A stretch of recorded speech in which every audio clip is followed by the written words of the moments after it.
Alhamdulillah alladzi arsala rasulahu bil huda wa dinil haqq liyudhhirahu ala dini kullihi walau karihal musyrikun. Asyhadu an la ilaha illallah wahdahu la syarika lah wa asyhadu anna Muhammadan abduhu wa rasuluh sallallahu alaihi wa ala alihi wa ashabihi wa tabi'in wa man tabi'ahum bi ihsanin ila yaumiddin wa sallama tasliman katsira. Ya ayyuhalladzina amanu taqullaha haqqa tuqatih wa la tamutunna illa wa antum muslimun. Amma ba'du, fa ya ayyuhal hadirun, sidang Jumat rahimani wa rahimakumullah. Agama Islam adalah agama yang disifati dengan sifat al-wasatiyah, yakni sifat pertengahan, dengan sifat terbaik, dengan sifat keadilan, tidak ekstrim kiri, tidak ekstrim kanan. Bahkan di antara lawan dari al-wasatiyah adalah sifat al-ghulu, yakni sifat ekstrim. Makanya Allah Ta'ala melarang dalam Al-Quran, yang larangan ini kepada ahli kitab namun juga berlaku kepada kita sebagai umat Islam. Kata Allah, ya ahlal kitabi la taghlu fi dinikum wa la taqulu 'ala Allahi illa al-haq. Wahai ahli kitab, wahai Yahudi, wahai Nasrani, termasuk wahai kaum muslimin.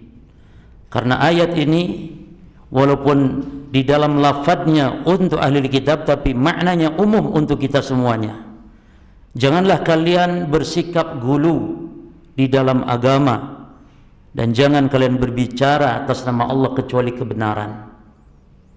Demikian pula Nabi kita Muhammad sallallahu alaihi wasallam melarang sifat gulu.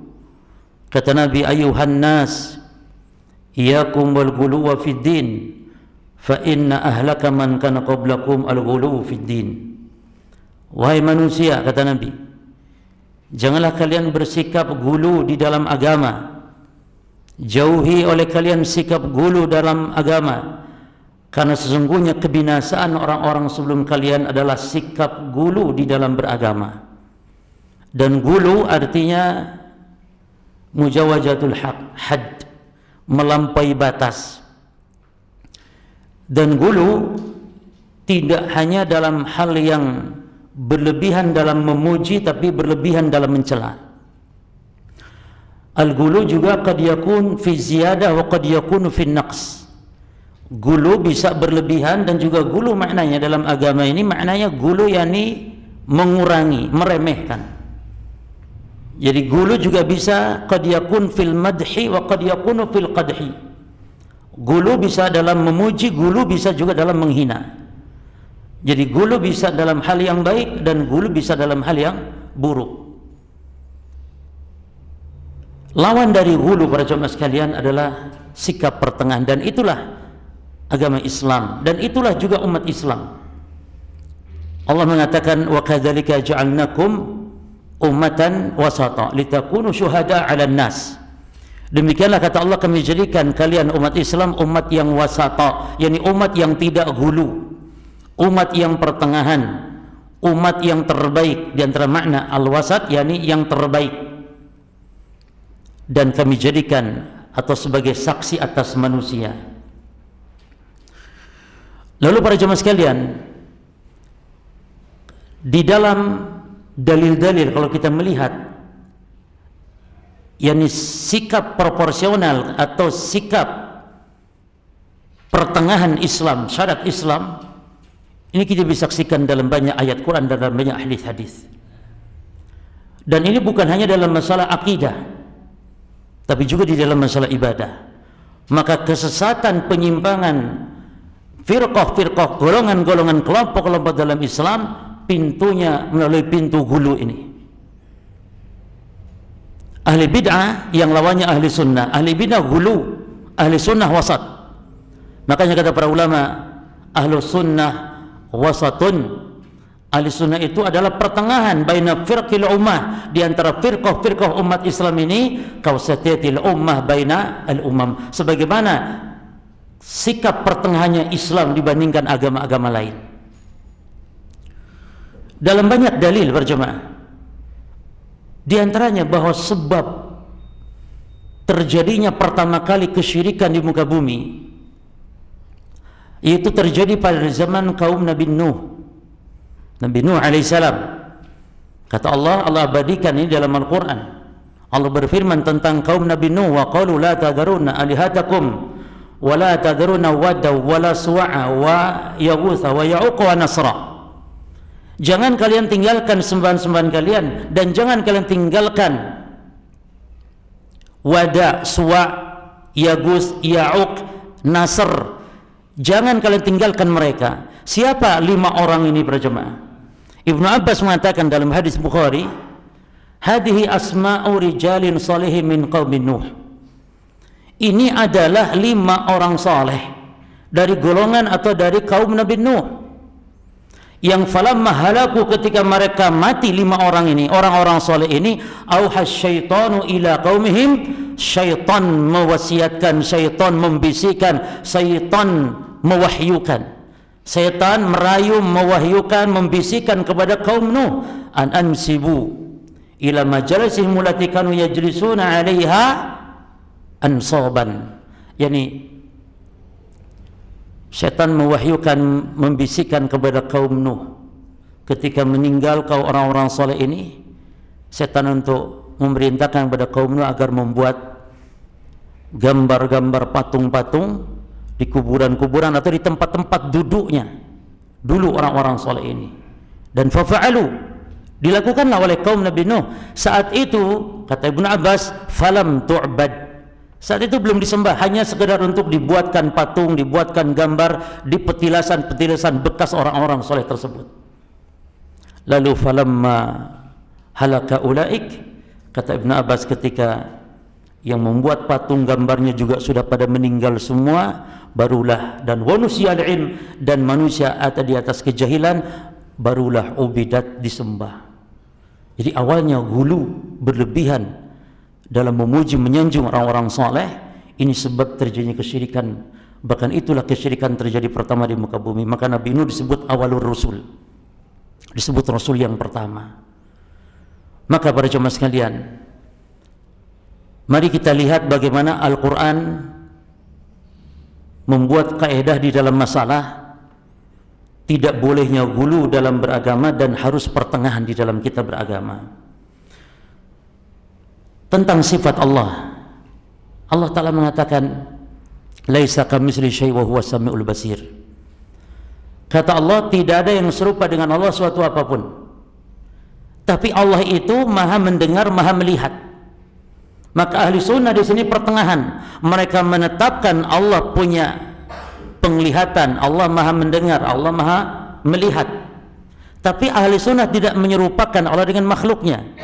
Allah punya pendengaran, Allah punya wajah, Allah punya tangan, tapi tidak serupa dengan tangan makhluknya. Ini akidah ahli sunnah yang pertengahan.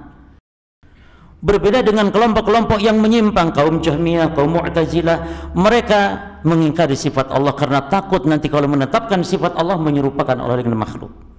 Sebaliknya ada lagi kelompok yang menyerupakan antara sifat-sifat Allah dengan sifat makhluknya.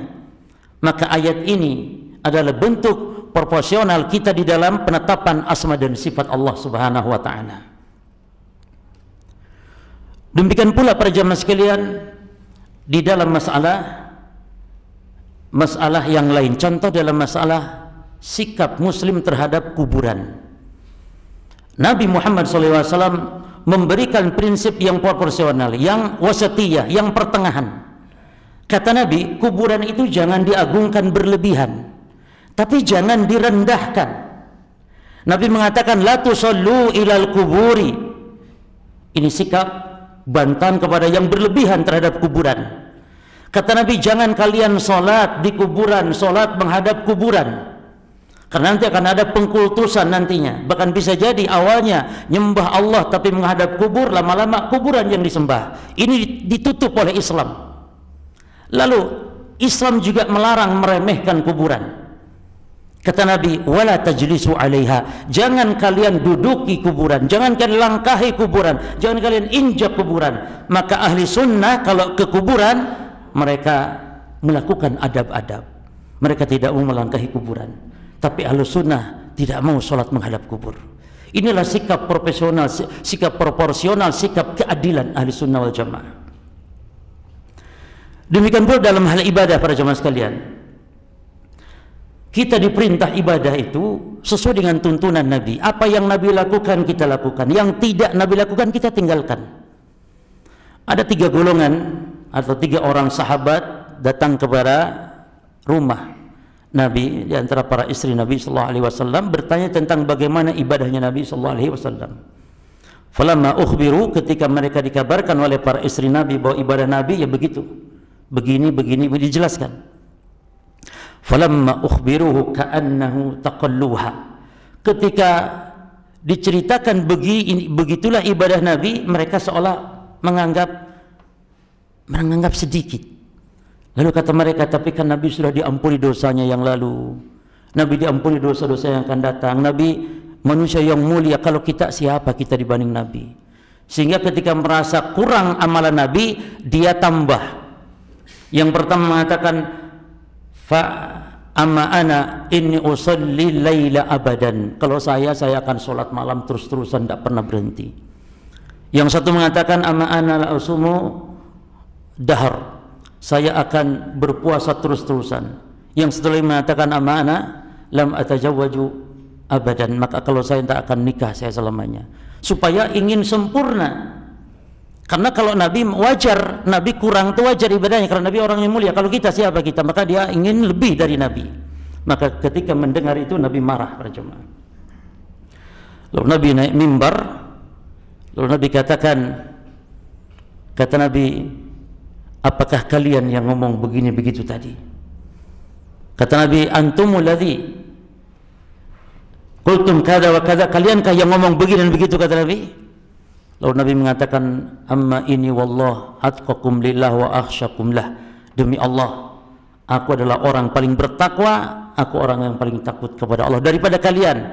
Walakin usolli wa arkud, tapi saya sholat, tapi saya juga tidak terus-terusan, saya tidur, kata Nabi. Wa asumu, saya juga berpuasa, tapi wa uftiru, saya juga berbuka, tidak puasa terus-terusan. Wa atazawwaju nisa, dan saya pun kawin perempuan, saya mengawini wanita. Saya tidak bersengaja membujang, saya tidak, kata Nabi. Lalu Nabi mengatakan dengan tegas, faman raghiba an sunnati falaysa minni, maka siapa yang meninggalkan petunjukku, sunnahku, maka dia bukan golonganku. Maka ibadah itu berjamaah proporsional, sesuai tuntunan, ada kita lakukan, yang tidak dikerjakan Nabi, tidak dicontohkan Nabi, maka kita meninggalkannya. Aqulu qouli hadza astaghfirullah li wa lakum wa li sa'iril muslimin min kulli dhanbin fastaghfiruhu innahu huwal ghafurur rahim.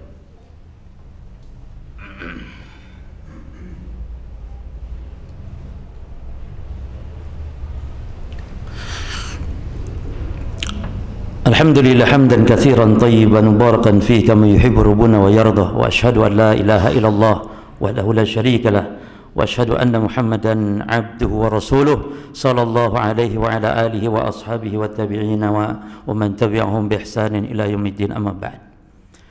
Para jamaah sidang Jumat kaum muslimin rahimani wa rahimakumullah. Maka penyimpangan-penyimpangan kelompok-kelompok sesat seperti Syiah itu karena sebab jatuhnya kepada gulu, berlebihan dalam agama. Orang Syiah mencaci maki para sahabat karena gulu.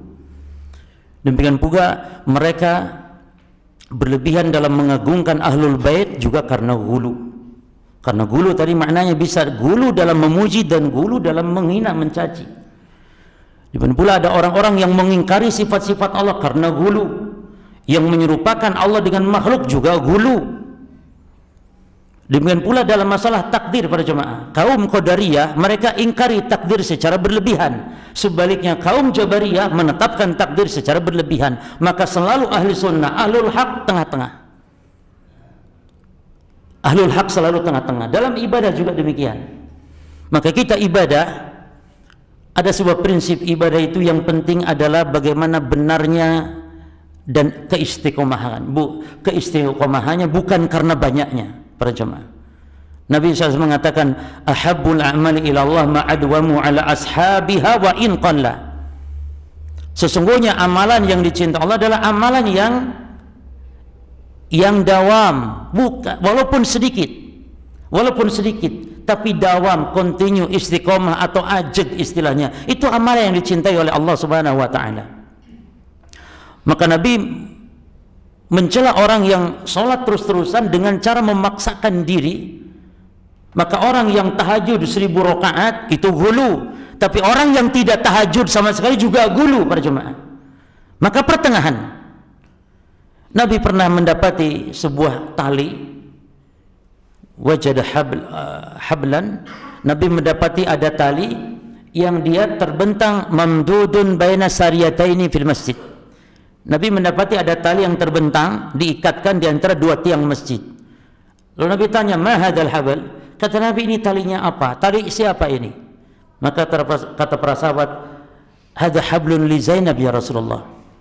Ini tali punyanya Zainab ya Rasul. Ini kalau dia ikut sholat tarawih, ketika dia lemes, dia capek, dia berpegangan, memaksakan diri kepada tali itu berpegangan.